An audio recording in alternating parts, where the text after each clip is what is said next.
Nobody has more respect for women than I do. Nobody. Hillary Clinton wants to abolish it, believe me. She wants to abolish our Second Amendment. I think they didn't deny it. I don't think anybody denied it. Other presidents did not call. They'd write letters, and some presidents didn't do anything. Many people have come out and said I'm right. You really do have to ask yourself, where does it stop? Hello and welcome to Fallacious Trump, the podcast where we use the insane ramblings of a pussy-ass bitch to explain logical fallacies. I'm your host, Jim. And I'm your other host, Mark. A logical fallacy is an error in reasoning that results in bad or invalid arguments. And the logical fallacy we're looking at this week is Morton's fork. Yeah, so Morton's fork is one of those brilliant ones that is named after something from years and years ago. This was Henry VII's Archbishop of Canterbury. Wow. Whose surname was Morton, and he made him ultimately the Chancellor, which is who collects taxes. Yep. And he had a theory that basically, if people seem to be doing very well for themselves and spending lots of money, then clearly they've got lots of money and they can afford to pay lots of taxes. Right. And if people are living very frugally and not spending much money, then clearly they're saving lots of money, which they can use to pay lots of taxes. Right. Okay. So if you were to demonstrate, you know, on the face of it, well, no, I haven't got enough money, so I'm not buying a palace and lavishly dressing myself and eating turkeys stuffed inside bears. I'm poor. I can't afford the taxes. He would say, oh, okay, well, what you're doing is eating frugally, so consequently you must have tax money left. Set aside. Oh, no! Absolutely. You're hiding to nothing. Right, and while that sounds like it might have been used to exploit poor people, and I'm not saying it definitely wasn't. It certainly does, but it was primarily used, apparently, to make sure that kind of nobles and the people who actually did have money weren't avoiding taxes. So it was actually probably quite a good system of stopping people who probably should be contributing to society from pretending they didn't have enough money.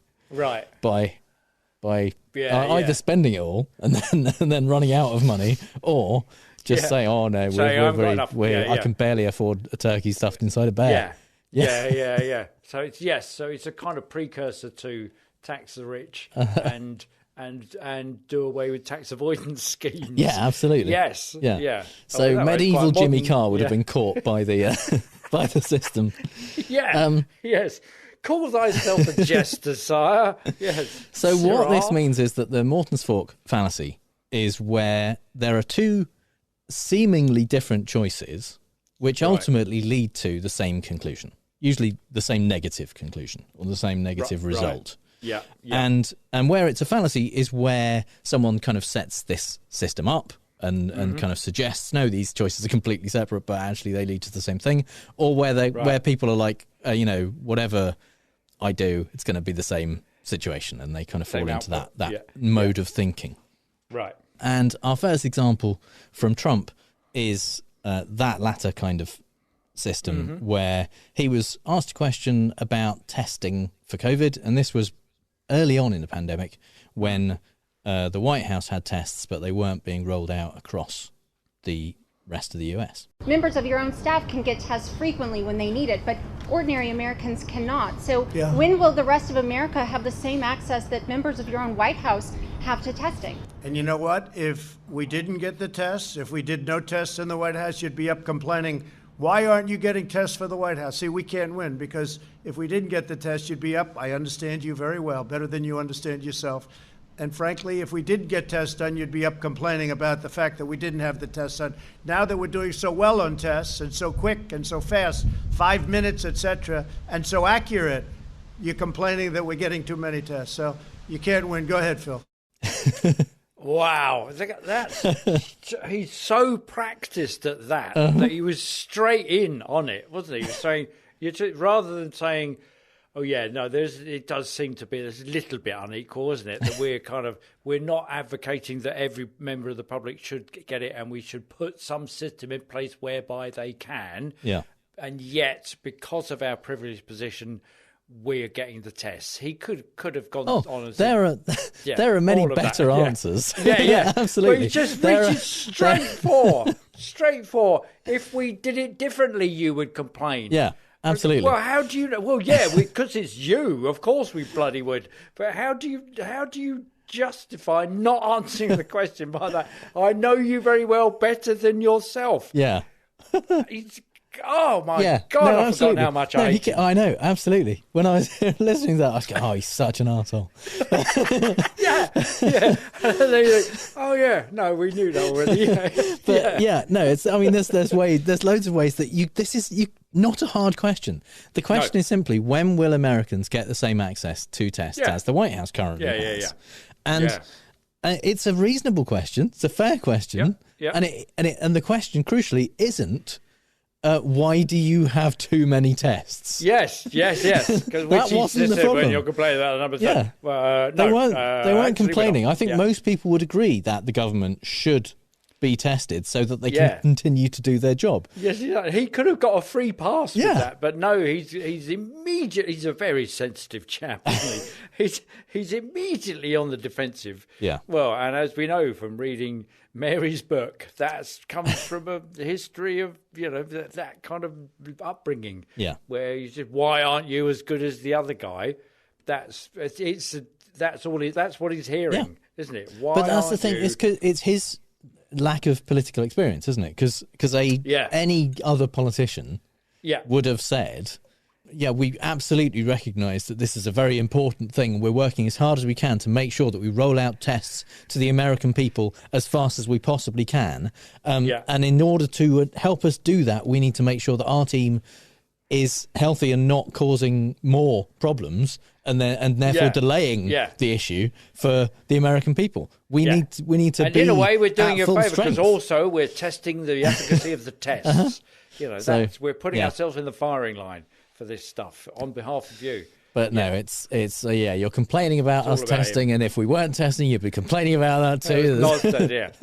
So he's resorting to that, to Morton's fork as an answer in order to not answer the question.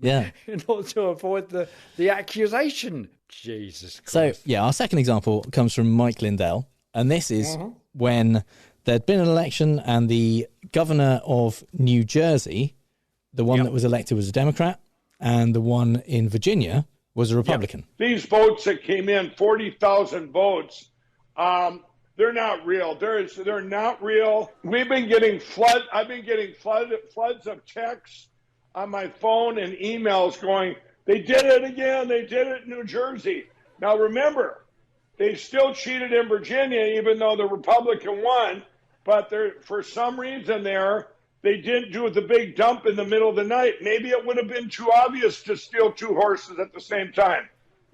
I don't know. So Mike reckons that despite the fact that the outcomes in these two states were diametrically opposite, one had a Democrat win, one had a Republican win, the process that went into that and caused essentially those two or ended up in those two results was the same. Democrats cheated.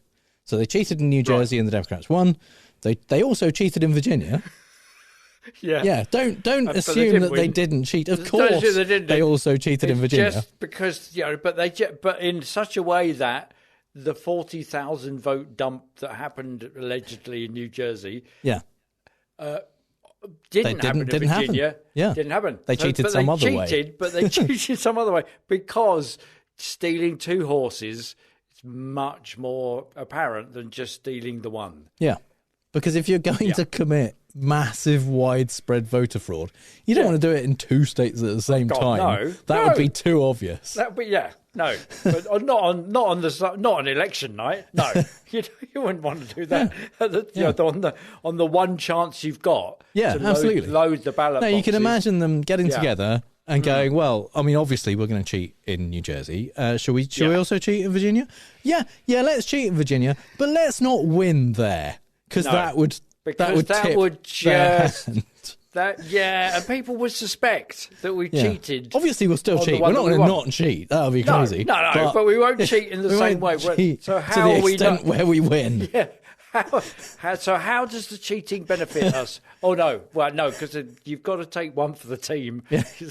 So that one will give them. It's not that it'll benefit. We can't help ourselves. Yeah. We're going to just cheat. so We're just going to cheaty. cheat. But it's in our nature. We have a cheaty nature. We're going to cheat, but we're just not going to do what we did in the other state. Okay, so what does the cheating involve? Oh, well, I couldn't tell you that because that would be cheating. If you found out.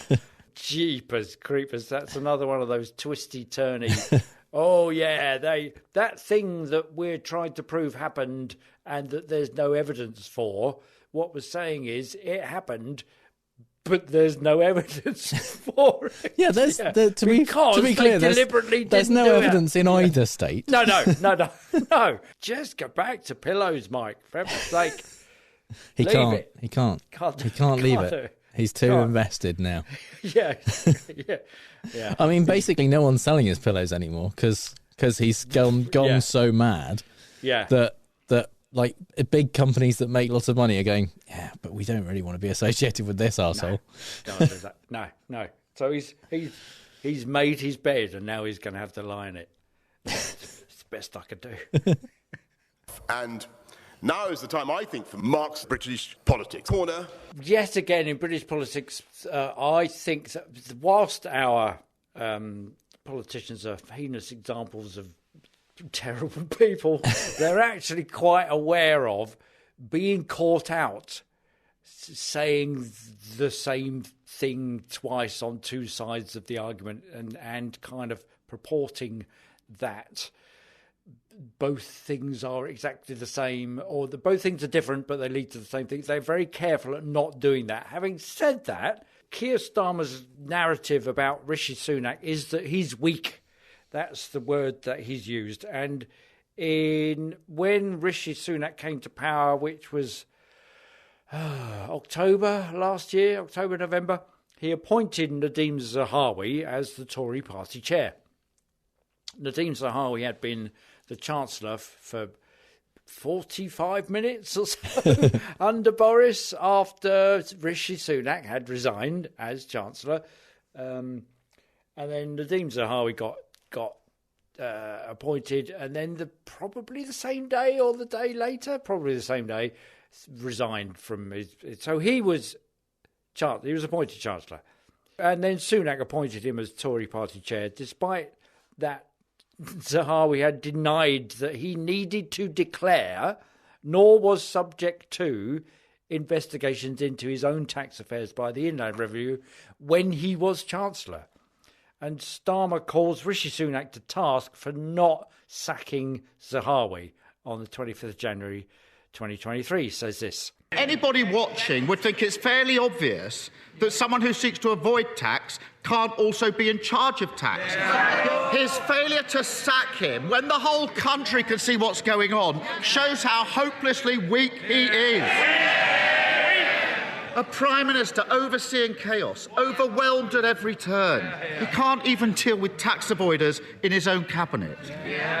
Is he starting to wonder if this job is just too big for him? I had to leave that bit in there because it's a dig about little Rishi's size. So this is the beginning of Starmer's diatribe about that he's weak, which was... It's one of the backbenchers shouted, "Weak! Weak! Yeah, weak!" Yeah, like it's kind of call and response thing. Yeah. What do you think of that? Weak! Yeah. So, but it's a page out of Blair's playbook, who, in the dying days of John Major's premiership, called him weak and would just say weak, weak, weak. So obviously so that person had done the week. The second one, the third person wasn't there quick enough. He should have gone weak, weak, weak. Every time he says weak, there should be a repeat of it. So he's called him weak for not sacking him. Sunak wanted to wait for the results of an inquiry as to whether Zahawi broke ministerial code for not declaring what he didn't declare, rather than just sack him, because he thought that would allow him to be seen to have integrity vis-a-vis innocent till proven guilty, and some transparency that this system is going in place. I thought you didn't have to be sacked for breaking the Mysterio code anymore. Oh no, that's right. No, you just have to say sorry. Oh no, That's right. I'm really sorry, with your fingers crossed behind your back. Yeah. They go, really, and then you'll get reappointed as Home Secretary. So it's fine, absolutely fine. Yeah. But on the 29th of January, so that was the 25th of January, Starmer calls him weak for not sacking him. On the 29th, Sunak sacked him, saying he acted pretty decisively. But that was not enough for Steve Anglesey, who was writing in the New European, who says dismissing somebody only when it becomes inevitable does not stop you being weak. Just as paying your tax only when you're caught avoiding it doesn't stop you being a tax avoider. Zahawi did pay his taxes and his fines. Giving a tax avoider his P45 with a letter saying you should be extremely proud of your wide-ranging achievements is weak. I mean, it is pretty weak. It is pretty weak. But there's Starmer saying you haven't sacked him and you're weak. And then Steve Anglesey is saying you've sacked him and you're weak. So you can't. There's the two opposite things: sack him or don't sack him. I don't know, because I think first of all, that I'm not sure they're two different things. Although it does sound like sacking and not sacking sound like different things. Yeah. The issue is not sacking him until you have to. Right. And so I think and I also think Anglesey is saying he sacked him and he's weak, rather than he's weak because he sacked him. He's weak because he didn't sack him before. Yeah. So I think they're both arguing that he's weak for the not sacking part of it. Right. All right, fair enough. Yeah. So it will be interesting, though, the weak rhetoric isn't over yet, because Starmer used the same thing about Gavin Williamson, saying he's weak because Sunak didn't sack him. After he resigned, Sunak was weak for appointing him in the first place. And Sunak is currently weak for not standing up to and sacking Dominic Raab yet, over similar bullying claims, which is what Williamson went for. And that he's weak for appointing him in the first place, despite the bullying claims predating his appointment. And also he's weak for appointing Suella Braverman, despite her having resigned herself from Truss's 44-day premiership for breaking the ministerial code in using her personal emails to share ministerial documents. And Sunak is weak because he wouldn't have got sufficient support for the PM role if he hadn't appointed Braverman and Raab. But far be it from Starmer to get caught out using Morton's fork. Because I wanted him to say you're weak for not sacking him and you're weak for sacking him. But as soon as he did that, of course, the spin doctors on the Tory benches would be going, wait a minute, last week you said I was weak, then I did it, and now you're saying I'm weak. Can't win. Can't win, exactly. So my second example is I was listening again to the argument to the purse episode. And I think at the heart of the nurses' strike for more pay, which we looked at in that episode, there is a Morton's fork. And here's basically the two sides of the argument. And look, I know things are difficult right now for everyone because of what's happening with inflation, and that's why our plans that we outlined last week will get a grip of inflation and bring it down. That's really important. There is the argument from government that you simply cannot put up wages by the rate of inflation because the rate of inflation is so high, and you end up in an inflationary spiral, which makes it worse for everyone, and we all live with the pain for longer. So basically, nurses need an above-average inflation pay rise because they can't afford to live because of the impact of inflation. But public sector pay rises cause inflation, which means people can't afford to live.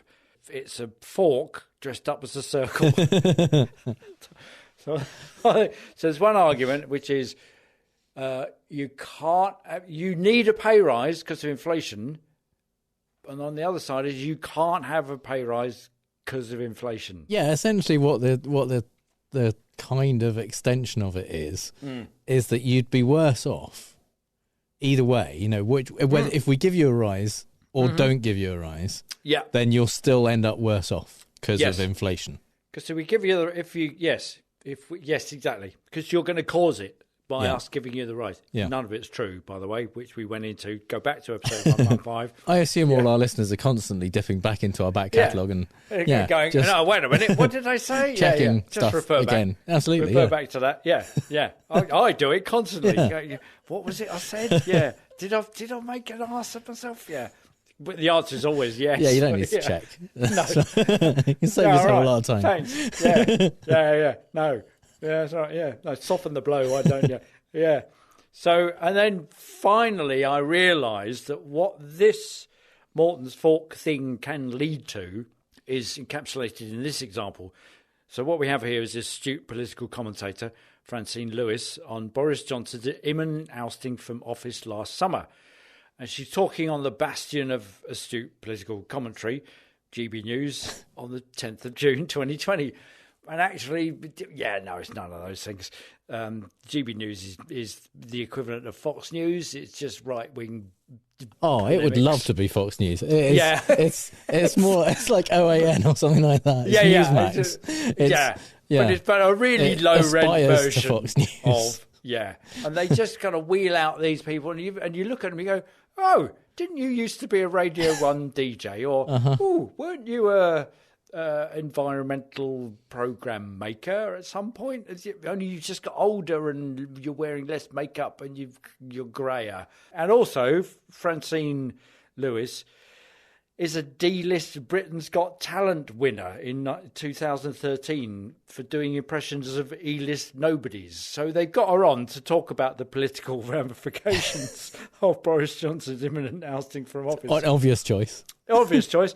So here is Morton's Fork intersecting with the ignorant inertia of the voting public. Prime Minister is under pressure, and the thing is, like we've been discussing before, I'm a bit of a fan of Boris Johnson, and I've always said he's damned if he does, he's damned if he came into being Prime Minister at a really tough time. He's, Brexit, COVID, and I know he's made mistakes. I know he's, not been totally honest with us. But also note that he's done the best he could have done under the circumstances. That's kind of she's bought into that narrative as well. So I think there's a Morton's Fork characterisation of his being totally unfit for office and useless, but it's being characterised in terms of, well, whatever he does, he's damned either way. Yeah, I mean, so we might as well keep him. I feel like he could have done a good job, and then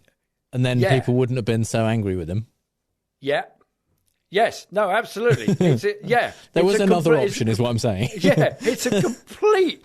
It's kind of not a recognition. So saying, "Oh well, he's damned if he is and damned if he doesn't," which is based fundamentally Morton's Fork, but it's not a recognition. We wouldn't know because he hasn't tried doing good stuff. Yes, he only exactly. tried doing shit stuff badly. It isn't a recognition of Morton's Fork going on. And he's been faced with this choice, which doesn't matter what he does, he ends up.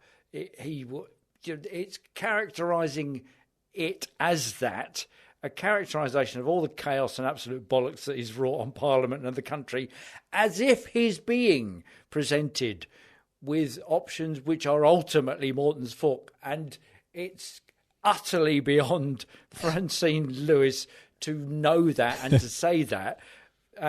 And yet it leads somehow to her conclusion that whilst Boris is terrible and awful and guilty, at least we know that. And that's better fine. the devil you know. Yes, because God help us, we could get Truss or Sunak, for Christ's sake. And we don't know how awful that might be. Yeah. And we do now. And that's her ignorant fucking Essex estuarine vocalised version of that shit is how Boris attempts to manipulate us all. Don't fall for it.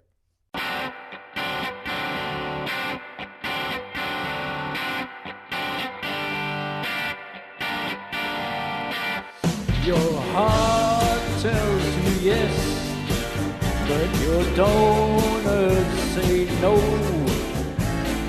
Can't seem to find which way you want to go. The you give that burly boy the sack. Just laughed at by Dominic. He knows he's coming back. You're damned if you do, and damned if you don't. Damned if you find those fallacies in the wild. And sure as you are of lessons you've learned, decisions you've made will all be overturned. But life all alone is a life unfulfilled. You may not miss the herd, but you sure do miss the thrills. You're damned if you do, and damned if you don't. Damned if you find those fallacies in the wild. You're damned if you do, and damned if you don't. Damned if you find those fallacies in the wild. The Mavericks there with Damned If You Do, which is one of those marvellous songs where it's the same chord sequence through the verse and the chorus all the way through, and it's just augmented with trumpets and Mexican stuff.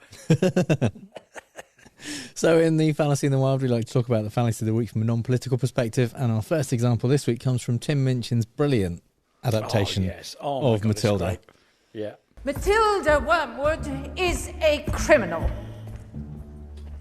This morning, a piece of my private chocolate cake was stolen. It is my contention that you performed this foulness, Wormwood, you. You have two choices: admit your guilt and be punished, or call me a liar and be punished. Yeah, pretty classic Morton's fault. Yeah. And you would instantly kind of go for the admit your guilt, and you'd start saying, "Oh no," and then you'd be stopped in your tracks. Meanwhile, the fat kid at the back of the room has got an empty plate and chocolate round his face. He's licking his lips. Yeah. Yes, yeah. All the injustice. Yeah. So our second example is from Monty Python.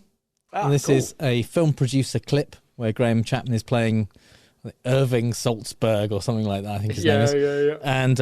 And he's just explained a terrible idea for a movie that he's come up with. And everyone, all of his acolytes are saying how amazing and great an idea it is. Sir, I don't know how to say this, but I've got to be perfectly frank. I really and truly believe this story of yours is the greatest story in motion picture history. Get out! Huh? If there's one thing I can't stand, it's a yes man. Get out! I'll see you never work again! What do you think? Well, Just because I have an idea, it doesn't mean it's great. It could be lousy. It could? Yeah. What do you think? It's lousy. Hey, well, you see, he spoke his mind. He said my idea was lousy. Just so happens my idea isn't lousy. So get out, you goddamn pink-hole subversive! Get out! I suppose that was what went on when Paul McCartney pitched "Give My Regards to Broad Street," and they just sort of made it. It's one of those. Or J.K. Rowling said, "Yeah, I don't need a sub-editor for my subsequent volumes," and they go, "Yeah, brilliant idea." And so you end up reading a 1,400-page novel that could be cut down, or watching "Give My Regards to Broad Street" that should not have been made. Yeah. So with great power comes the ability to wield great power, and and then it continues with John Cleese being kind of not knowing which way to go and going, maybe it's good, but there's some issues with it, and then he gets fired for being indecisive. Yeah. So our final example in this section comes from The Simpsons. This is one of the earlier Treehouse of Horror episodes. I think Treehouse of Horror 7, I think. And it's witch trials, basically, in Springfield. Yeah. Okay, here's how the process works. You sit on the broom and we shove you off the cliff. What? Well, hear me out. If you're innocent, you will fall to an honorable Christian death. If, however, you are the bride of Satan, you will surely fly your broom to safety. At that point, you will report back here for torture and beheading. I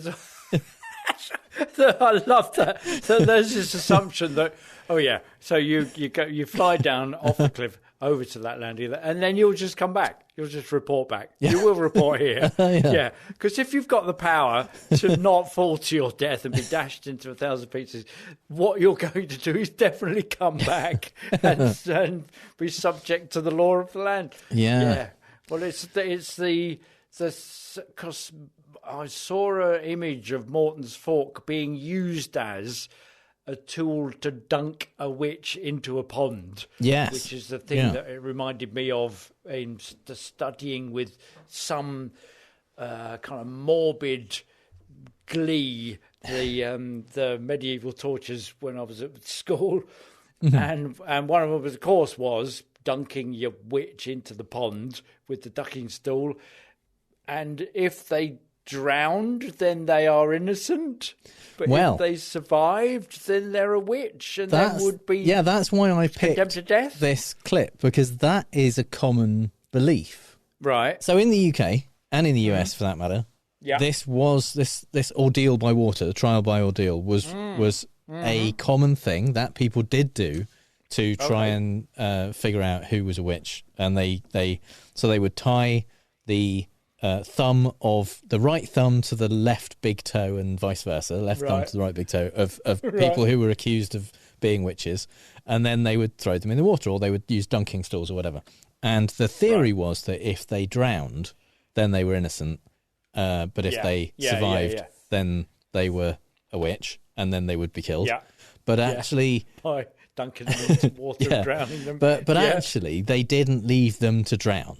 That's kind of the common thing that still generally believed, but it's not actually the case. And when this was happening, which was largely in the kind of 16th and 17th centuries, by that point, if you did do that and leave someone to drown and say, they weren't a witch, then you'd probably be tried for murder and probably be killed yourself. Wow. So they would wait to see if the person sank, and if they started to sink and didn't kind of float or whatever, then they would rescue them and get them out, and they would be all right. So they didn't kill the people who turned out to be innocent. They just killed people who could swim, essentially, or float. People who were generally built. Yes. Yeah. So, we would have kind of worked out. It's still not a great system. How to survive.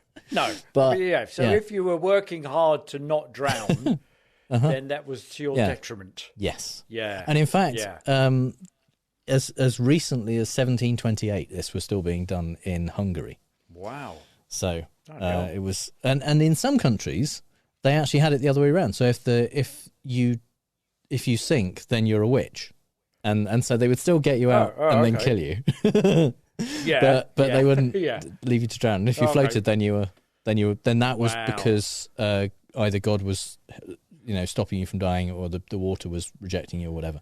So that was the theory. So that would be confusing. If you were a kind of independent woman of some means travelling across Europe, you'd have to keep up to date with what are the witch codes, wouldn't you? Yeah.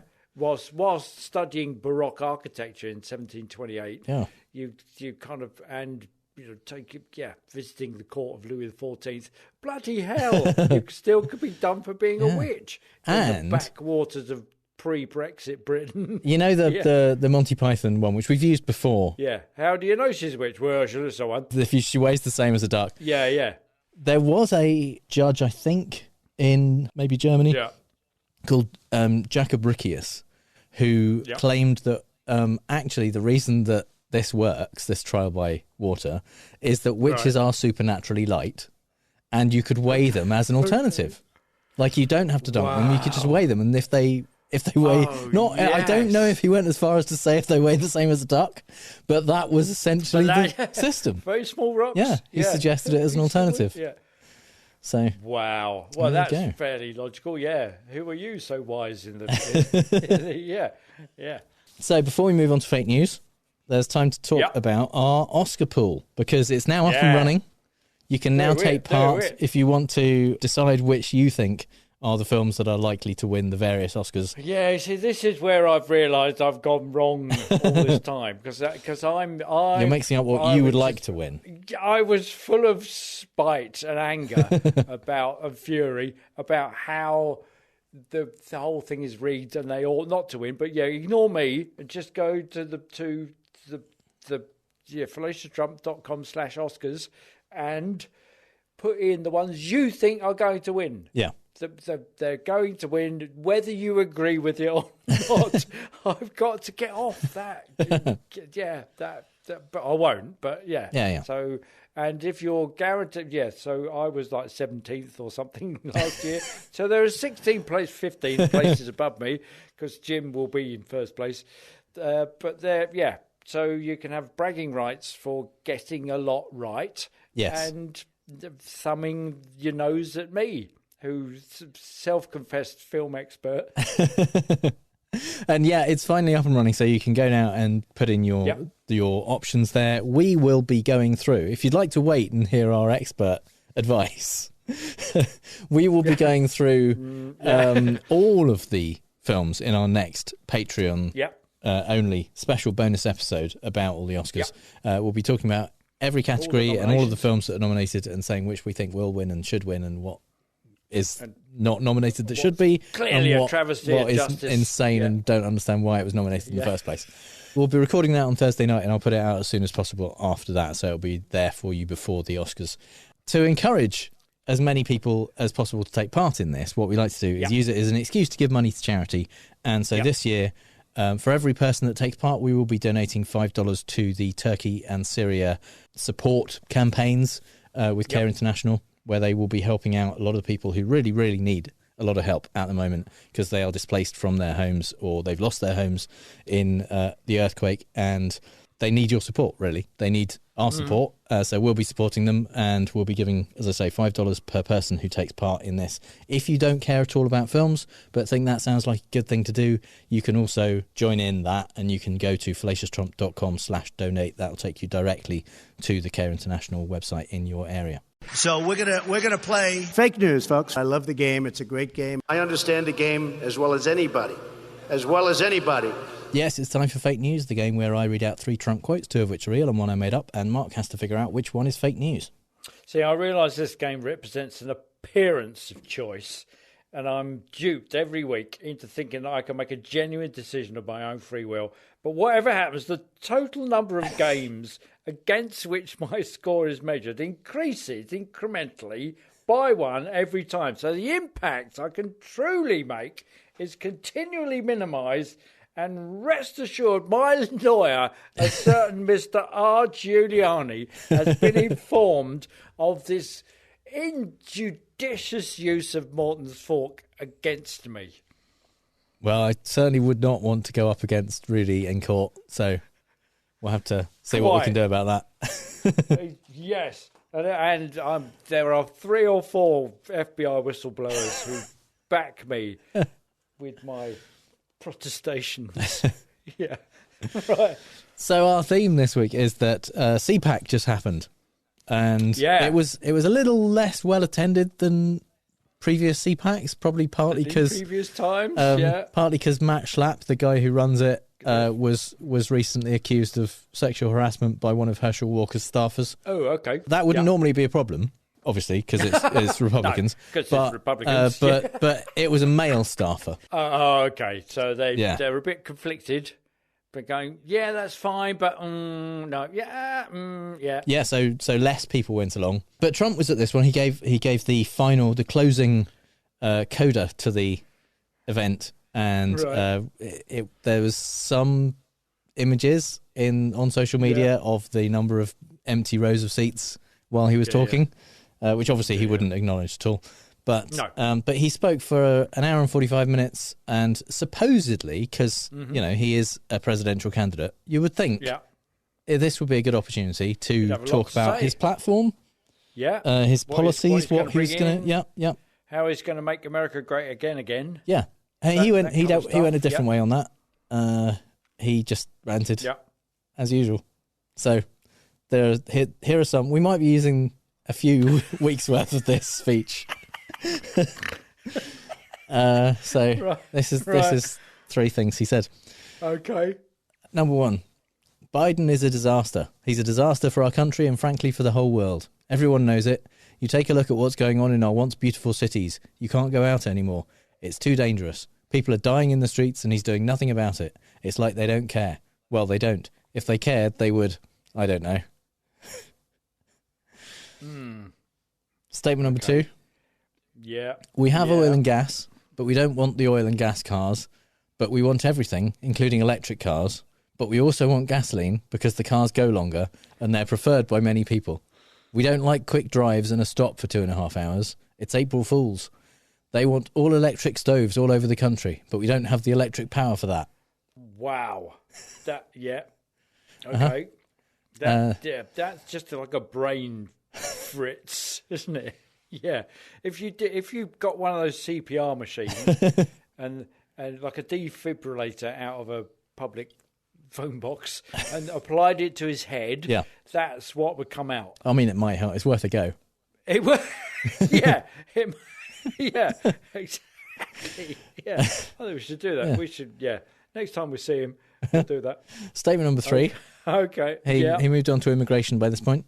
He said, think of it, they're emptying out their prisons, and you've heard me say that, but they're also emptying out their mental institutions, and to use a strong couple of words, insane asylum. Insane asylum, that's where anybody sees Silence of the Lamb, that's where they come from. Insane asylum. That's a stronger word than a mental institution. See, I think that's what that is a provocation there with the singular lamb. Insofar as it's a gym provocation. You think it's a lure, do you?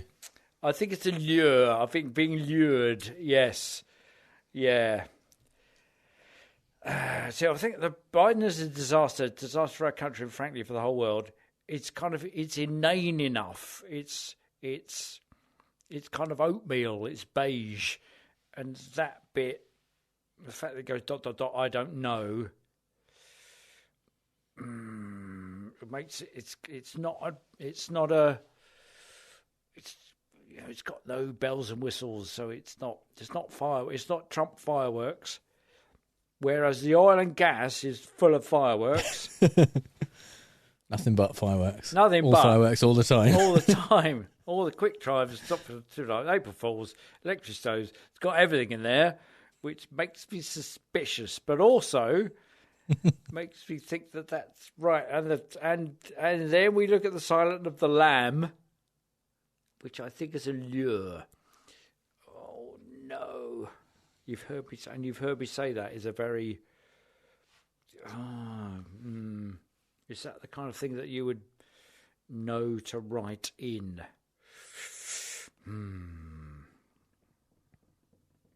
And also, insane asylum, that's a stronger word than mental institution. Well, it's two words, isn't it? Because he said, by his own admission, a strong couple of words. Insane asylum. Oh, no! God damn it! Okay, so... Oh, man. So, I mean, I'm in conflict here. Like, the Morton's fork is happening inside my body right now. So, but because it doesn't matter what I choose, I'm going to lose because the number of games that we played will go up by one, and I will be judged against that. Okay, so I think then. Oh no. Okay, all right, I'll go for it. So I think number 2 is the one you made up. The fireworks and everything, yeah, bells and whistles, gasoline and oil, yeah. So of the other two, which are you more convinced by? The Biden is a disaster, the oatmeal beige one. Yeah. And number 1 and yeah is Yeah. Fake news. Oh, good work. Look at that. Yeah. I went less crazy than you him. Don't have to write the bloody fireworks. You can just write oatmeal stuff. Yes, exactly. Yes, which because it's that kind of low key stuff that he does when he's just fed up with speaking to people. Yeah, I mean the speech was pretty low energy as a whole. People to give him money and love him. Yeah. Right. Yeah. But, so that's what was convincing about it. That it's that. Yeah. Okay. Yeah. Here's the usual stuff, and before an idea has occurred to him. I mean, I'll tell you what. This one, because sometimes what I do, I always kind of look through the week, looking at things that I might use. I've got a small list of things that I can go back to. But generally, I kind of keep an eye on what Trump is doing each week. And I knew CPAC was coming up. I knew he was going to be speaking at CPAC. So I thought, well, he's definitely going to say some bullshit at CPAC. Yeah. But I left the writing of this one, the fake one, right until the last minute, like to the last 5 minutes before we started recording. I was like, oh, I haven't done that. Oh, yeah, I haven't done that. Yeah. So what's it going to be? It was very much a kind of just stream of consciousness. What's the kind of stuff Trump says sometimes, and rather than trying to craft something careful. So maybe that meant it was a bit less mad than the stuff he actually said. But the thing is, that's what makes it all the more convincing, because it's those things where he has the kind of firework moments, and then there are sort of the bits in between where you just have to. You can imagine him turning the page. If he could read, he would be turning the page at that point. But there's bits where he loses his energy and he can't be asked anymore, and he just goes through the motions and still tries to, and people still applaud and go, yeah. Oh, so they applauded everything, no matter how asinine. I mean, like for example, number 2. Yes, exactly. But at least that one's got some madness in it, whereas number 1... That's what was convincing about it. Damn your hide. that it's just ordinary and it's not got any fireworks in it. Yeah. And that's see, now I'm privy to your how you do this stuff. I can look through it, because there will come a time when we've got to do it the other way around, and I'm thinking, what the fuck am I gonna do that? Yeah. That time may come pretty soon, I think. Well, not really. It's for those who don't know it, that's our next Patreon goal. So we are a few patrons away, not very many patrons away from the point where for one episode we'll switch roles, and Mark will do all of that stuff, and I'll do to write that stuff, and then and more importantly, probably more frighteningly, that's fairly scary having to do that. But what we're going to do together, if you sign up enough people, is we'll get Jim to sing the Fallacy in the Wild thing. Yeah. And we know he's he doesn't. Thing that will happen. He's not a keen follower of music and all that stuff. Mind you, they are about telling stories. So we'll see. Piece of piss. Yeah. But I've never heard him sing, and there's probably a good reason for that. If you want to make that happen, then if you're not already a patron, go ahead and sign up at patreon.com/ftrump.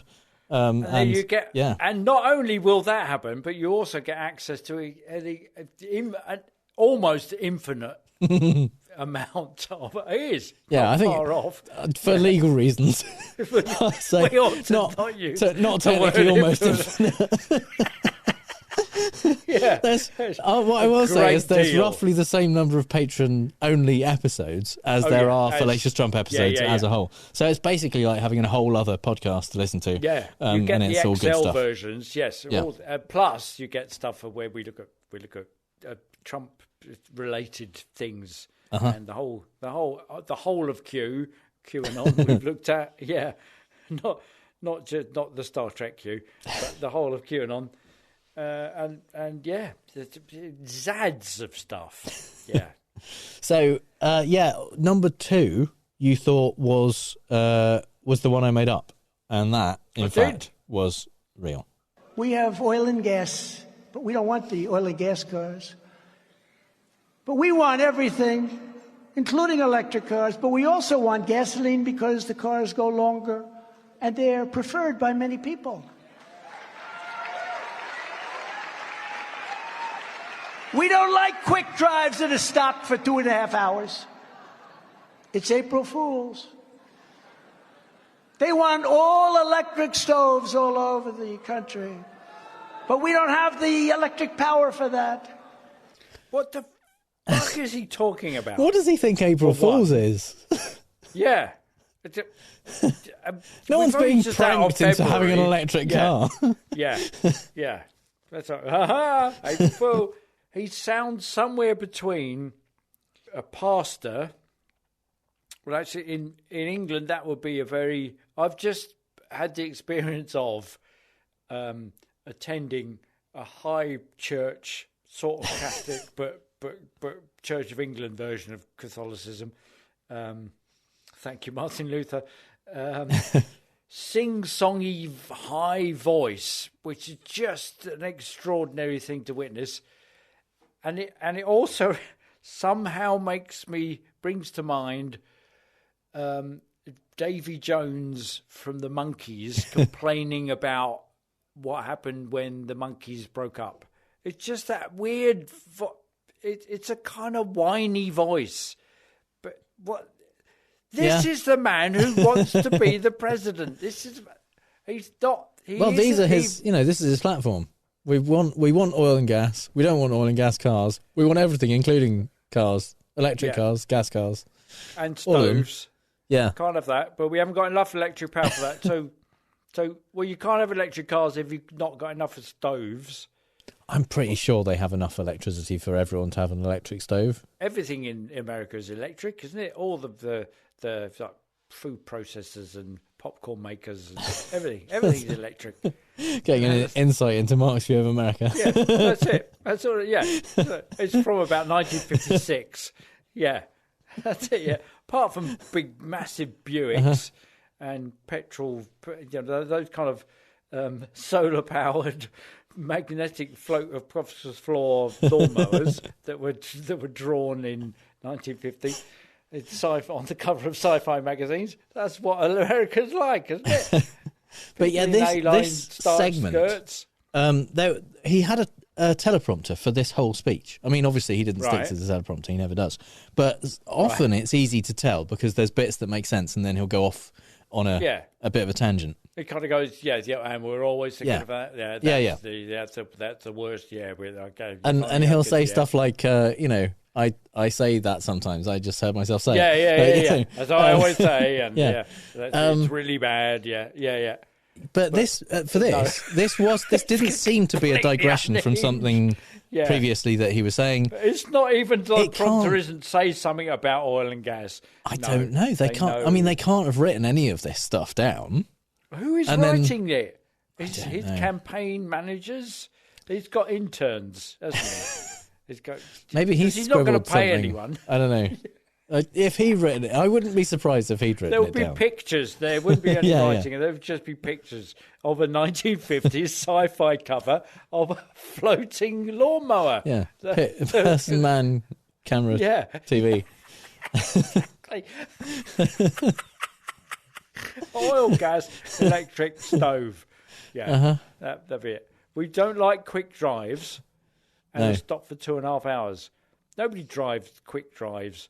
Just because you've got an electric car doesn't mean it's a quick drive. They've got superb acceleration, but you still have to abide by the rules. Yeah, same speed drive. Just yeah. No, I mean it's all mad. But but it's all true, which makes it even worse. It's what he actually said. He said it, and people have said, mad people have said this is one of his best speeches ever. There's I think who on earth said that? It was Juanita Broddick, who is mad people. But yeah, I've not the only person. Like other people then replied to that, going, "Yeah, it was amazing." And like, did you watch the same speech? Yeah. Did you hear what he said? Did you see the words that he used? Does he have some kind of weird hypnotism thing where you just you're watching him, if you're that into him, if you think he's great, you watch him and you don't actually hear any of the stuff he says. No, exactly that. I think it's the same effect that Tucker Carlson uses, where he just slams some things together, knowing that people will be angry about one of them. Yeah. So that they will make some meaning from the other two things. And he doesn't have to do any work. It's about it's about inserting the right amount of red meat, isn't it, in there, and just kind of occasionally saying something hateful, and so that everyone can go USA. Yes, exactly. Yeah, you just got to shout George Soros every now and then. Yeah, they'll go rah, and they don't know why they're doing it, other than that's what they've learned to do. There was a 70s horror film called Death Line, which was partly set in the underground, in London Underground. Okay. And there were kind of like zombie type characters, and there was just this the kind of most memorable part of it, I think, is the cannibals, the zombie cannibal people underground who would just kind of chant "Mind the doors" because it's what they hear from the underground constantly. It's just like it just absolutely made me think. They don't know why they're doing it. It doesn't mean anything. It's just kind of these mindless creatures just chanting "Mind the doors."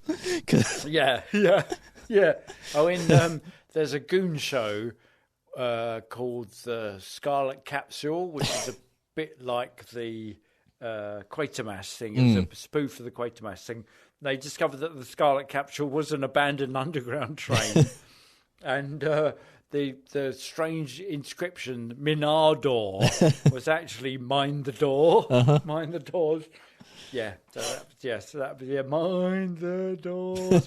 Yeah, exactly. That's just at this point we need to insert noise, and that noise is we don't know what it is. It's just stuff we've learned to say. Yeah. Back to my experience of a high church thing, where these people were just chanting this stuff, outrageously subservient nonsense. That's what they've been trained to do, Yeah, been trained to do it. Where is that written down? How do you know to say that? What's going on? Why? It's a cult. It's a cult. Take me out. Yeah. So, there's obviously number 3 was the other one that you thought that was real. No, and indeed is real, is a thing that he genuinely said in front of people. Think of it. They're emptying out their prisons, and you've heard me say that, but they're also emptying out their mental institutions. And to use a strong couple of words, insane asylum. Insane asylum, that's where... Anybody see Silence of the Lamb? That's where they come from, insane asylum. That's a stronger word than a mental institution. Why do they laugh after Silence of the Lamb? Insane asylum. Why is he doing that? Why is he doing that? I don't know. It's like he's just decided he likes the sound of those words. Yeah, insane asylum. Insane asylum. Insane asylum. That's where anybody sees Silence of the Lamb, singular. All of which means a bloody loss again. Yeah, as predicted, the total number, the denominator has gone up by one. Yeah, and the numerator has not gone up.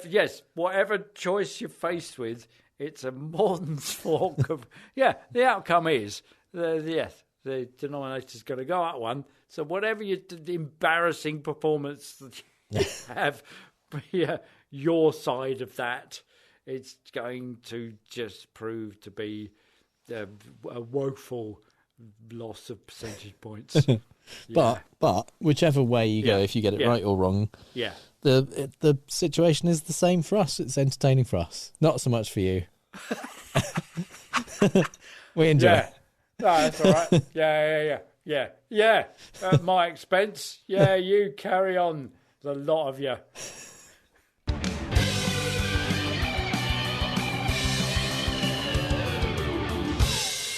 Yes, it's time for the part of the show that this week at least is called the Select Subcommittee on the Weaponisation of the Federal Government is Not a Logical Fallacy. because that's the name they chose Yeah. for their own subcommittee on basically accusing there of being a deep state. Well, I was going to say, which would be quite alarming if they could prove it. That's the thing, isn't it? But they've set themselves out quite a big thing, a large stall to then subsequently prove. It's almost. I mean, they've got form though. They've got experience of being scared of stuff that doesn't exist and of investigating. I mean, Benghazi was that went on for a while. Yeah. And there was very little there to talk about. And then recently the FBI thing about the in cahoots with Twitter to suppress. Oh, the Twitter, suppress White House tweets and something. And then it turned out, in the investigation of it, turned out the Republicans had done it and the Democrats hadn't. So I expect that is probably what's going to come out of this. But they just go in with it's a weaponization of the deep state relationship with with the FBI. I mean, the one thing they've done, I mean, and this is Jim Jordan, so it's smart for him to have done this, is they didn't do it publicly. Right. They did all of these interviews with the people they claim are whistleblowers behind closed doors. Right. And so the Democrats have now released a report saying, here's all of the stuff that we've learned through this inquiry and this subcommittee. And here's why basically all of it was nonsense. And the Republicans have gone, oh, you've just cherry-picked things that they've said that make them look like radical conspiracy theorists. And rather and the than Democrats actually being radical conspiracy theorists. And the Democrats have gone, so have the hearings publicly. Let's interview them in public. Let's do it on TV. Let's hear it. Let everyone hear everything they have to say. And the Republicans are like, it's not. They didn't sound very good. And it's not because was it sort of hoping that this would be a spin-off from the January 6th stuff? They go, oh yeah, that makes good TV. We'll make a series that's kind of political, not about that, but we'll make one. And so they got it greenlit by the GOP. But do that. And then it turned out they go, no, it's just shit. We haven't cast it well. It's not written terribly well. It's badly edited. And people only remember the things that make us look like fools. I mean, Rolling Stone reported one Republican familiar with the process said that it's been very much amateur hour, and airing this stuff on live television would make us look like morons. So it's kind of like the pilot they want to keep secret. Even though they've gone, to a like 6 or 7 episode pilot, and just go, no, it's terrible. Don't do it. No, we've got to do it. It'll be great. No. And it's the smart choice, because if you don't ever show people all of what's been said by these supposed whistleblowers, then you can continue to claim that the Democrats are just taking things out of context. You are determined never to show the context. And never to say what they actually said. But you can just say, oh, that's not what they said. They were much more convincing than that. It's the usual promise proof thing. Well, wait till you see the thing. Oh yeah, no, we will. We'll wait. It's really good evidence.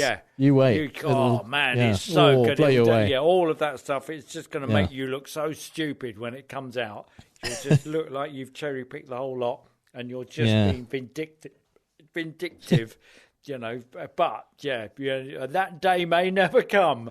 But when it does, boy, is it going to be! Things be raining down on you like tons of hot bricks. So the witnesses that they had, basically Jim Jordan, who is the chair of this subcommittee, he claimed that they had dozens and dozens of whistleblowers. Of witnesses who were prepared to come and talk to the committee about the deep state and how it is weaponized against Republicans and its anti-conservative bias, and they are just kind of raiding people left, right, and centre with no reason for it or anything like that. And Yeah, yeah. And they're, attacking people who were just nice tourists having a nice day out on January 6th. Nothing wrong with any of that. No, just happened to have a flag. Yeah. And some but body he armor. hasn't he hasn't presented dozens and dozens of witnesses. Okay. He managed to get 3 former FBI agents to come and talk to the committee. Yeah. And of those 3, they were, let's say the Democrats focused a little bit more than they might have liked on previous kind of statements that these people have made. Things that suggested that they strongly believe in mad things. Right. And which kind of does that give the reason for why they're now former FBI employees? Yeah, in some cases it does, because some of the reasons that they might no longer be FBI people include, for example, refusing to take part in an arrest of someone who was an insurrectionist, basically. Okay. Yeah. What? Yeah. Right. Yeah. Another one was suspended, supposedly, at least in part, for not for refusing COVID vaccination, on the grounds that they're trying to control you George through Soros, miniaturized that George kind of Soros-ness. stuff. Yeah. Yeah. So Garrett O'Boyle, who is I think that one who refused a COVID vaccination. Yeah. He claims that he was suspended by the FBI for his contact with Congress, for contacting Republicans in Congress to tell them about all of the bad stuff the FBI was doing to people. So the Democrats on the committee asked him to share his suspension notice, which gives the gives the reasons why he was suspended. Yeah, he didn't want. He didn't want to do that. Oh, okay. He refused to do that. Okay. Right. Yeah. On the grounds that this would prejudice his case against them, or would give them evidence that, or is it just because it isn't what he said it was? Hard to say. Yeah, but it would be irresponsible to speculate. Yeah, because he's not giving it up, and you go, okay, so the grounds on which you've been suspended are, in your eyes, because you were blowing the whistle to the Republicans about the FBI activities. Okay, so can we see that then? Can we see? I've been suspended because of this. Yeah. Okay. So can you prove that? Yeah. So what's his reason for not sharing that? Oh, he didn't. No, he didn't give a reason. Oh, okay. For that. All right. Right. All right. Not because if he showed it to the Democrats, then they would just tell people.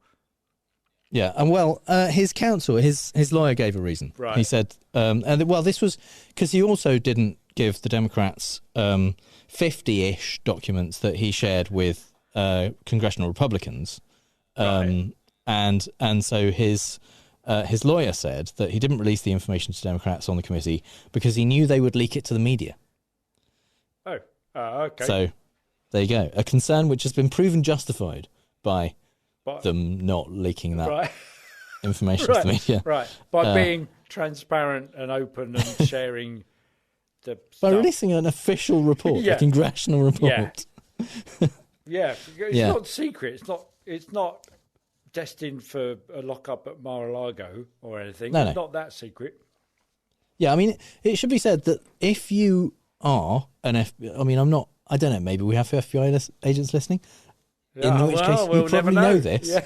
If you are an FBI agent Yeah. and you have a problem with how the FBI is doing stuff, there are procedures to go through to do that, to raise concerns about, orders that you've been given or your chain of command or that kind of thing.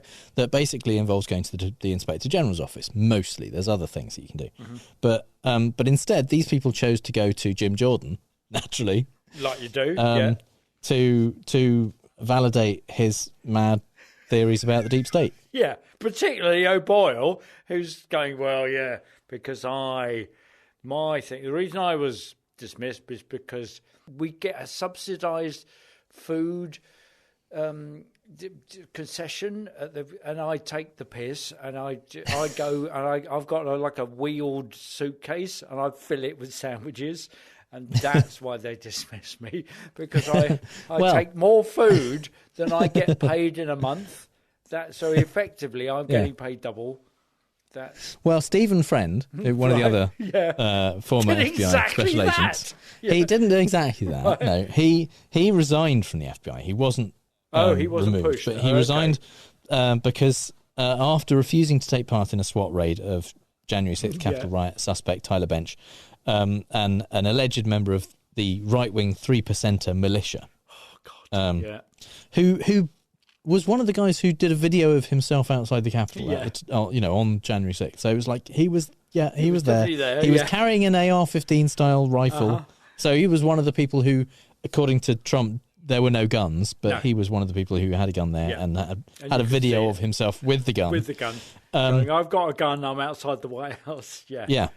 So Stephen Friend said that the raid that they did on this person who they know has an AR-15, or AR-15 style rifle at least, he said the raid constituted excessive force, and he described himself as a conscientious objector. Right. And during questioning, he did confirm that ownership of a firearm, even without any additional factors, would be enough of a factor on its own to justify deploying a SWAT team in an arrest. So when you're going to arrest someone, if you know they're armed, you would. That's a reason to do what they did when they arrested this person.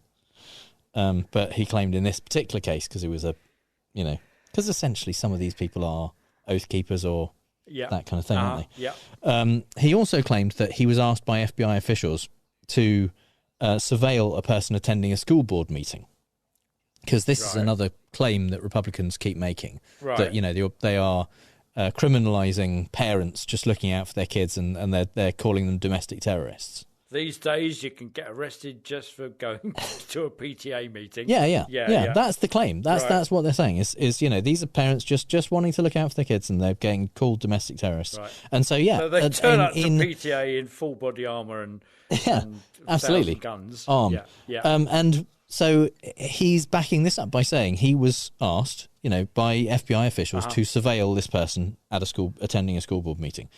When he was interviewed about this, he revealed that, yes, okay, this person was part of the 3%er militia. And they were currently under a counterterrorism investigation at the time. Which is why they would be under surveillance, fair enough. And they did later get arrested with Tyler Bench, the guy who he said shouldn't have been raided, and all of that stuff. So it's not, it's technically accurate to say the person was going to a school board meeting. Yeah. But there are some other extenuating circumstances which would explain the need to. It's not. They're not just doing it because they're going to repeat it. Yeah. No, absolutely. And the thing is, it feels like that's not taking it out of context so much as adding context. Yes. That's in an explanatory kind of way. Yes. Yeah. Why would that happen? Oh, that. And you go, okay, yeah, fair enough. The other former FBI intelligence analyst, who was George Hill. Yeah. Not George Roy Hill, the film director, unfortunately. He has made several media appearances claiming things like the Bank of America unlawfully provided the FBI with a list that cross-referenced company data on gun and travel purchases to identify Americans who made purchases on Washington, D.C. on January 6th and owned firearms. So he got sight of that. So it's kind of, that's the sort of thing where, so these people bought firearms and blah, blah, blah. So the FBI go, okay, right, thanks.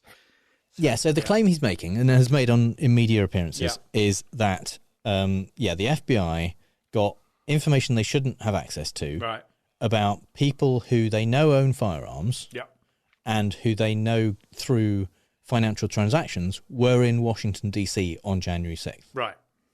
And based on that, we're able to then obtain arrest warrants or do investigations. Yeah. And they shouldn't have had access to that. So that's weaponization of the federal government against people because they disagree with their, God-given right to insurrect. Yes. And That's the 83rd Amendment, isn't it? Yeah. Yeah. But when he was questioned about this, a bit more context was added. Oh, okay, right. Yeah. So, can you show us the list then? Yeah. Mr. Well, Hill? more to the point. Yeah. Did you ever actually see this list? Oh. To which the answer is no. What? What? So he's kind of said, "Oh yeah, there is this list. You'd at least want him to be able to." Well, I didn't get to. I haven't got the list, but it came across my desk. Yeah. But now you say you didn't even see it. He didn't see it. Okay. He claimed that he only knew about it through second-hand chatter from colleagues. So Other the very people were definition of talking about hearsay. it, yes, second-hand chatter from colleagues. Yeah. He's at the water cooler and overhearing other people saying, "Oh yeah, there is this list, you know." I've read it, and that's it. He didn't. Yeah. He works for the FBI or worked for the FBI. That was enough he's an evidence. intelligence analyst. Yes, that was his job. The first thing you want to do is grab them. Go, before you go back to your desk, I've just overheard you saying there is this list that the Bank of America passed on to us that we can cross-rep. That's kind of deep state stuff. We ought not to be. We should be looking into that. Can you show me that list? Yeah. No, he didn't do that. He didn't see it. And he said it was. he learned about it through secondhand chatter, and according to the interview transcript, his own attorney, George Hill's attorney, said that given his role, he wouldn't have even been aware of such a request.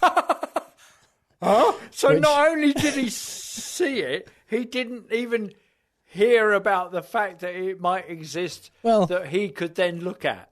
Maybe he heard about it in the corridor from people in other departments or something like that, or heard something he thought was something that sounded a bit like that or whatever. Wow. And so that's fine then to go on like Fox and OAN and people and say it exists. I've seen it. What? Yeah. No wonder they fired him. Christ. No, he retired. Oh, okay. Of his own volition. There's no current suggestion that he was made to retire. Right. But if your contract's not going to be renewed, Mr. Hill, I think you should just Yeah. Stephen Friend, back to him. Yeah. He has claimed that the FBI has been manipulating its case file management system to falsely inflate threats of domestic terrorism, but prosecutions tell a different story. What he's saying is that they are pretending, they are scaring people into thinking there's more domestic terrorism than there is. They don't actually prosecute because there isn't that much, but they make up that lots of cases of domestic terrorism to make people afraid and believe that right wing groups are committing domestic terrorism and that kind of thing. I sense that there's a however. Well, going on. There's an agency called the Government Accountability Office that kind of checks stuff like that. Yeah, which is not the FBI. Yeah. And they have shown sharp rises in both the investigation and prosecution of terrorism-related offences over the last few years. So okay, yeah, fair enough. So this is Jim Jordan spearheading an investigation into the proof that the FBI basically it's being weaponized to bring down certain vested interests on the right, and that we're going to look at that and we're going to reveal that, just like the other the select committee that revealed that the FBI were in cahoots with Twitter to suppress certain tweets from the White House.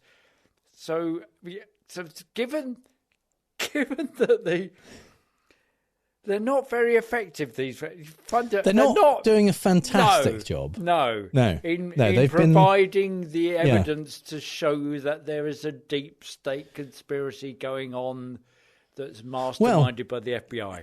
Yeah, I mean, specifically on the existence of the deep state. Obviously, they asked these people who were coming as witnesses specifically to provide evidence for the existence of a deep state. And George Hill was asked about the deep state as a kind of concept, and he said that he had little to no first-hand knowledge of alleged deep state scandals, which makes him a fantastic witness. When what you're trying to do is prove the deep state is not only exists, but is weaponized against conservatives. Yeah. So in terms of the evidence that's been produced in support of the existence of a deep state conspiracy, spearheaded by the FBI, it's not going well. It's not super convincing. No wonder they don't want to televise it. And what they're doing is distracting people by saying, "Oh yeah, well you're just cherry picking the stuff." Well, no, there's no good bits to avoid. There's no proof that's going on that they're cherry picking around. They're just showing the stuff that's come up. What the hell? So is it going to continue, this thing? Or is Jim Jordan just going to quietly just go to work and not do any more of this? Well, let me answer that question. Yeah. by saying that having been mocked widely across the internet for the fact that these whistleblowers, first of all, don't even fit the legal definition of whistleblower, and are clearly extreme right-wingers. Right. He has responded to that and to the Democrats releasing this report by announcing that he is going to subpoena 16 more FBI, current and former FBI employees that had been named by the 3 witnesses they've already got. And so he will be interviewing those 16 in further closed-door testimony. He's not planning on televising that either, because chances are if they didn't come forward voluntarily, their testimony is going to be even less convincing. Yes, exactly. And they're just mentioning it's kind of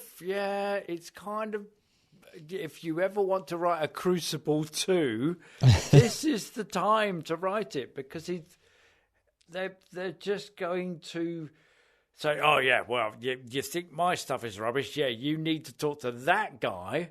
And then they're going to call that guy in, and he will just say, "Oh, I've got a clue what you're talking about." And they will just say, "Well, we'll let you go if you just throw other people under the bus." Yeah. Just madness.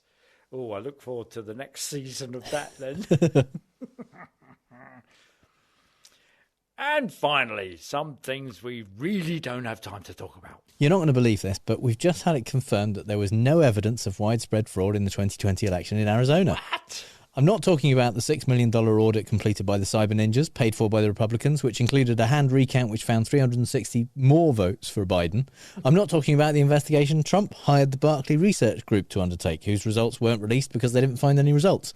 No, this is a whole new story about an investigation launched by then Arizona AG Mark Brnovich, which concluded in March 2022, having found no evidence of widespread voter fraud.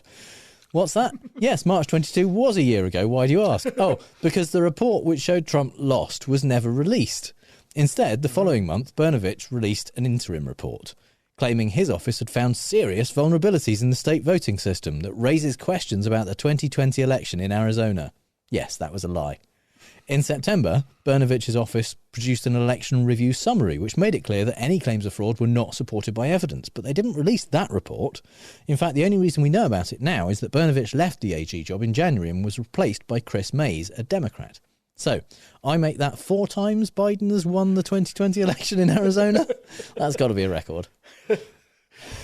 In a Charlie Brooker-esque Black Mirror parody of the Sex Pistols causing infamy and attention when in 1978 they recorded a song with notorious great train robber Ronnie Biggs, Trump has released a track featuring him reciting the Pledge of Allegiance over an ambient backing interspersed with a male voice choir singing the Star-Spangled Banner.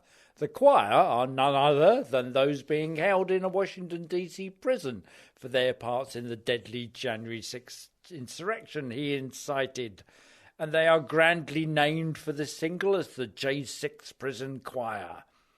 Robert Maguire, Research Director for the watchdog Citizens for Responsibility and Ethics in Washington, said, "I have never been more repulsed by the mere existence of a song than one sung by a president who tried to do a coup and a literal choir of insurrectionists who try to help him. And that in a world where Justin Bieber exists.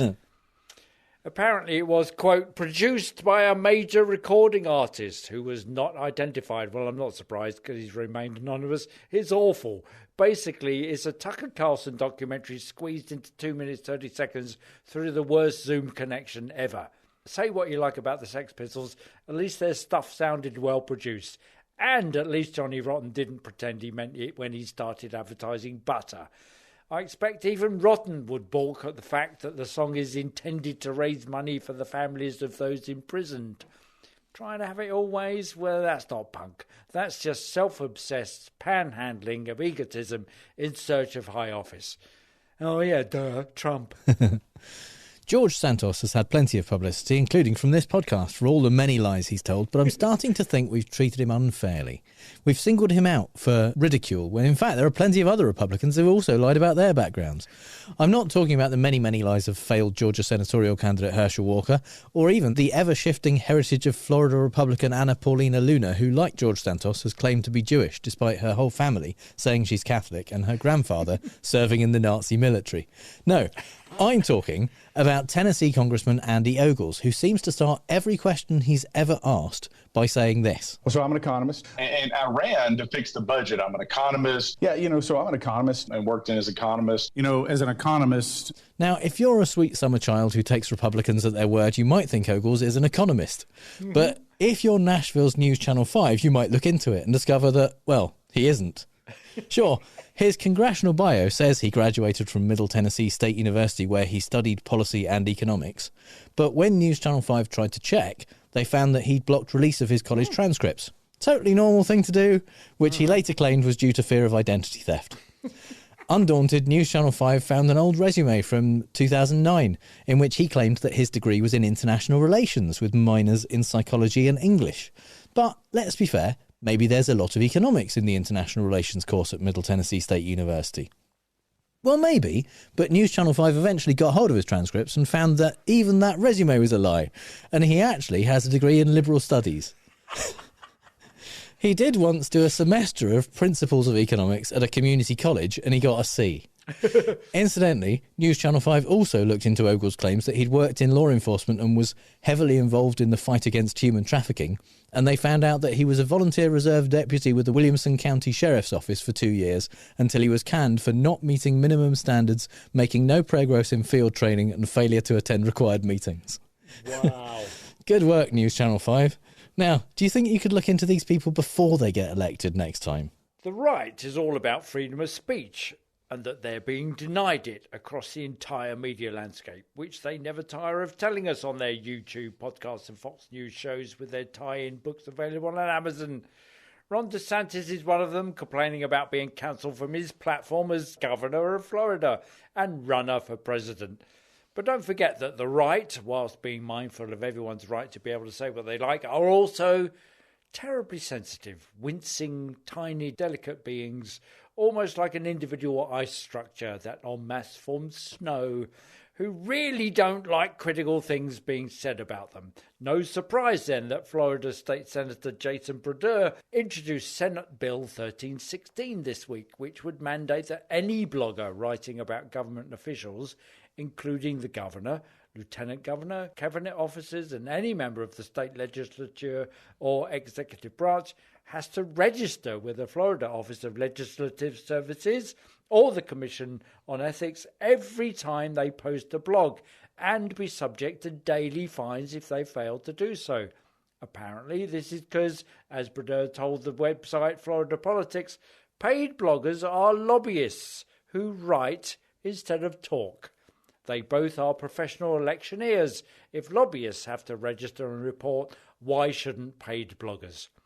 Ron Kuby, someone who isn't just called a lawmaker like Brodeur is, but is an actual First Amendment lawyer in New York, said, "It's hard to imagine a proposal that would be more violative of the First Amendment." He equates bloggers to non-political people, not subject to lobbying rules, basically like all other commentators that write. We don't register journalists. People who write cannot be forced to register. It's going to fail when brought to court, Jason, so I suggest you perhaps go after those actual paid lobbyists who spout partisan nonsense against political leaders whilst pretending to be journalists on TV. Oh, no, wait a minute. That would apply to Fox News, of course, wouldn't it? If you live in a Republican congressional district or a red state, or if you have ears and pay attention, you already know that Republican politicians are hateful, despicable people worthy of our disdain. But you might be wondering, who's the worst one? Well, it's a closely fought contest with a lot of great candidates, and I'm not saying this is going to be a recurring segment, but I'm also not saying that. This week, I'd like to make a case for Alaska State Representative David Eastman, who took part in a Judiciary Committee hearing last week about the impacts of children growing up in violent or abusive households. And he asked the head of a children's charity this question.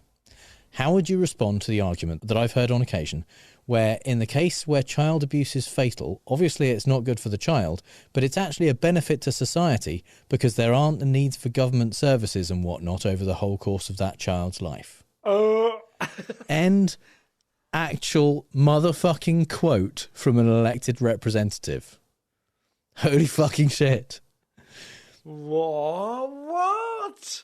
Even if that was an okay thing to think, let alone say out loud, what response did he think he was going to get from the guy whose entire job is to help abused children? Good fucking point.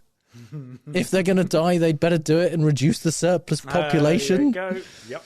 The Alaska House censured Eastman for the question, making him the only Alaska lawmaker to have been censured twice. The first was back in 2017 when he suggested rural Alaskan women try to get pregnant so they can get a free trip to the city to get an abortion.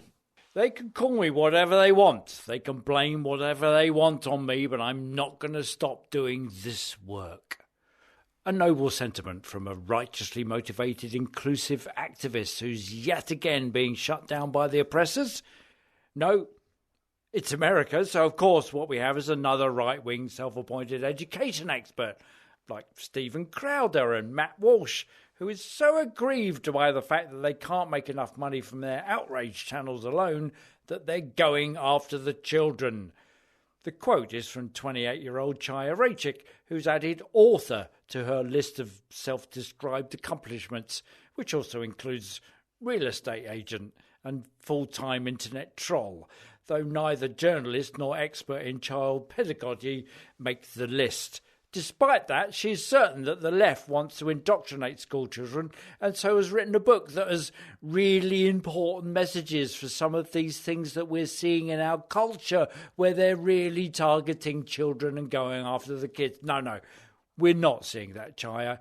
You are for money.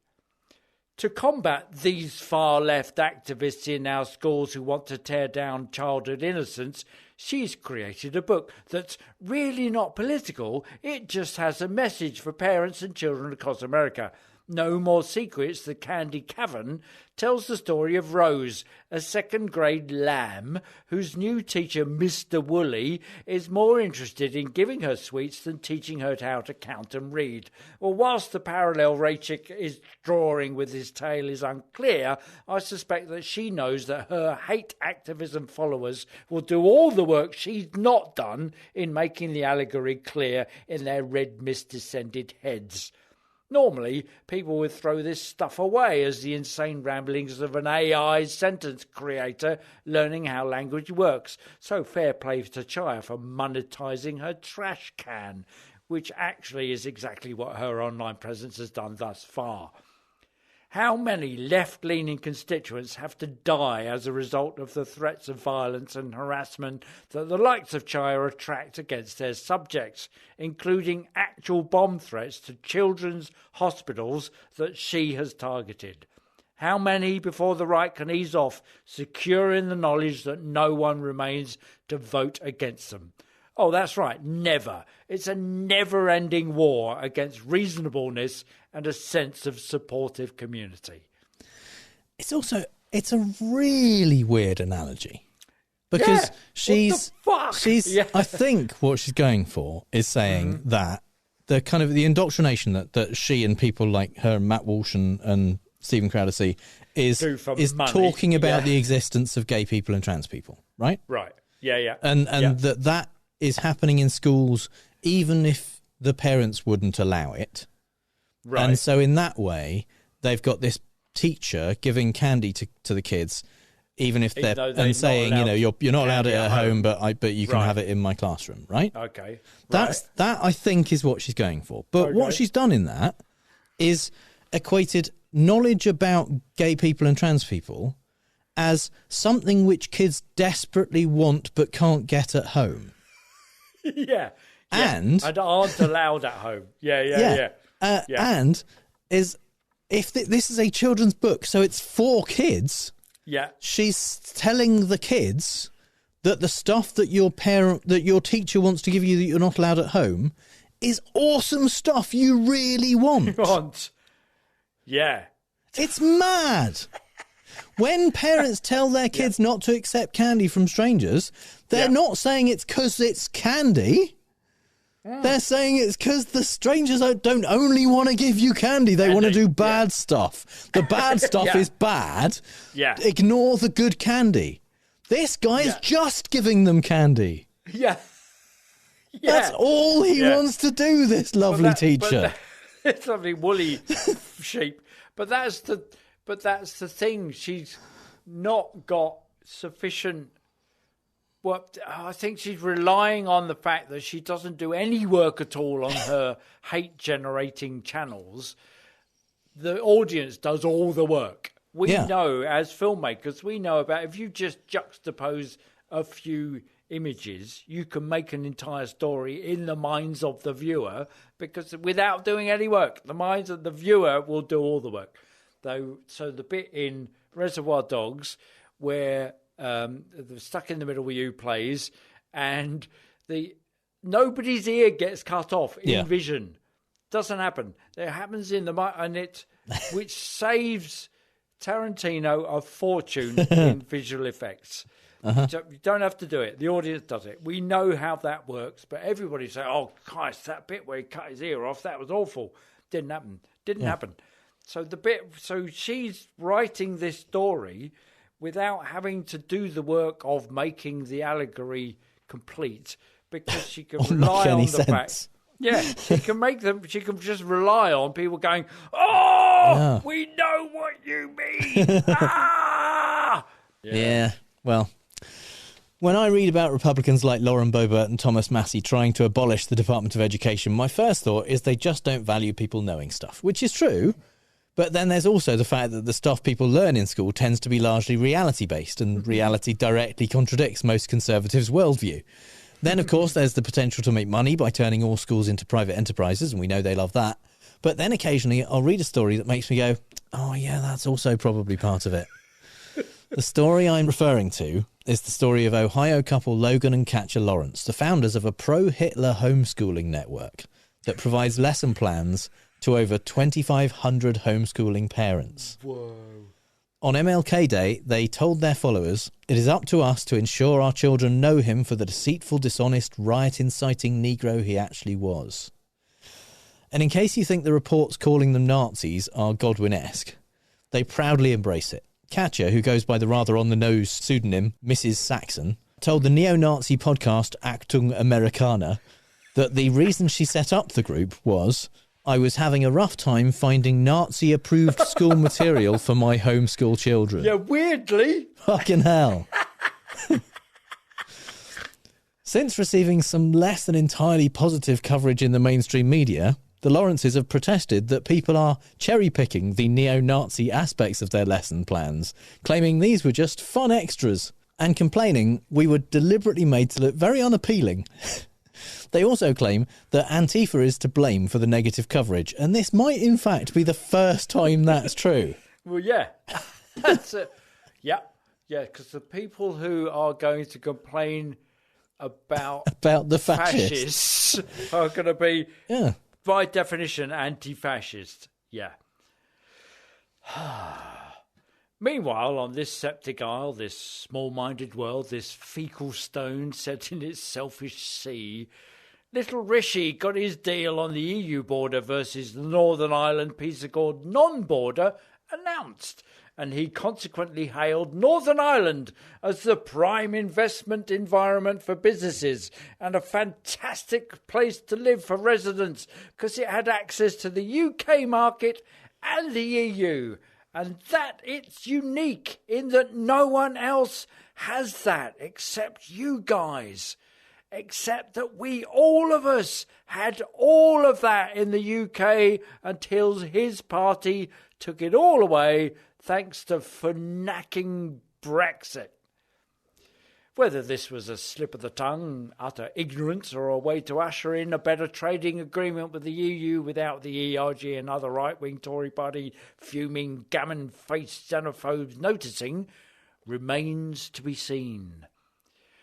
It's a bit of a Morton's fault, because if Rishi's deal goes through, the DUP probably won't rejoin the Stormont Power Sharing Assembly in Northern Ireland, and if it doesn't go through, then Sinn Féin probably won't join the Stormont Power Sharing Assembly in Northern Ireland, and thus Northern Ireland won't be self-governing, which is also in the Northern Ireland Peace Accord. Elsewhere, bits of Sue Gray's report into whether or not Boris Johnson and his oiks broke the ministerial code by having illegal parties during lockdown have leaked out. WhatsApp exchanges reveal Matt Hancock as the bitter, twisted, toadying, power-mad idiot that we all knew him to be. He swiftly fingered the leaker as a betrayer of work confidences, much like he betrayed the confidences in his marriage vows when fingering his secretary at work. Post-report, Sue Gray has finished her job as civil servant and has been invited to join the Labour Party to be Starmer's Chief of Staff. The right are in meltdown because whilst they were vehement that Sue would be so impartial in the role, that's why she was appointed, now she's going to Labour. She's obviously a stooge of the left and turns out not to have been their kind of impartial at all. Fruit and veg remains unavailable, and Secretary of State for Food Theresa Coffey advises that we should embrace the turnip in a parochial England twist on Mary Antoinette's cake. She also suggests that people work more hours to be able to afford what little food there is.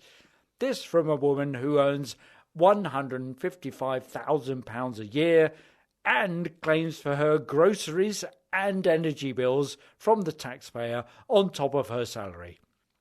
Yep, England's the place to come to boost our economy AI superpower just as soon as ChatGPT can work out the visa situation and Mid-Journey can conjure up enough to eat. Earl Grey tea, hot. Make it so. So that's all the bad arguments and faulty reasoning we have time for this week. You'll find the show notes at fallaciostrump.com. And if you hear Trump say something stupid and want to ask if it's a fallacy, our contact details are on the contact page. If you think we've used a fallacy ourselves, let us know. And if you've had a good time, please give us a review on Apple Podcasts, Stitcher, or wherever you get your podcasts. Or simply tell one other person, in person, about how much they like our podcast.